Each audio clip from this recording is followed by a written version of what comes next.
Mes gavom laišką iš Martos su klausimu, kiek kainuoja degalai. Visi galėtų atsakyti į šį klausimą, tačiau kas yra automobilių kuro degimo aktyvatorius?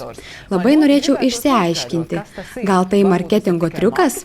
Ar jūs Betabų komanda neišsiaiškintumėt ko nors daugiau apie šios įrangos efektyvumą ir gal mums kiekvienam tai būtų verta įsigyti? Jā, mēs, protams, papētījām pirmām kārtām internetā. Tik tiešām Na, mes tyrėm internete ir iš tikro yra labai daug šių aktyvatorių.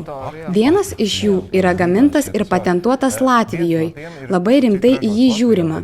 Ėjom tirti, ką duoda šis aktyvatorius. Devāmies pētīt, ko tad dod šis aktivators.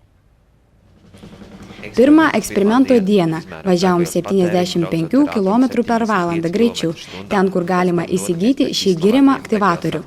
Įrengėm jį mūsų bandymo automobilyje. Po 3 dienų tikrinam, kokius pakeitimus aktyvatorius įvykdė. Ir vėl judėjome 75 km per valandą greičiu. Ir štai, kas įvyko? Netikėtai. Pastebėjome, kad sunaudoto kuro kiekis sumažėjo. Mūsų žiūrovams noriu pasakyti, aš ne genijus. Tai buvo sukurta anksčiau. Magnetais pradėjo domėtis lakūnai Antro pasaulio karo metu. Dabar Europos patentų konvencija registravo 2300 patentų, kurie sieja magnetus ir kurą. Ateitis turėtų būti šviesi. Galų gale vis tiek jie bus kiekviename automobilyje. Manęs klausė klientai, kodėl automobilio gamintojai to nenaudoja. Aš gerai žinau, juk paskutiniai Japono modeliai turi tokius.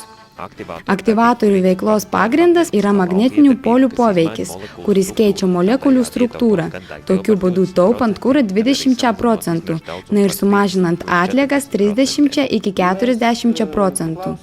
Klientai mums sakė, kad tai veikia. Aš pats ir mano žmona išbandėme savo automobiliais.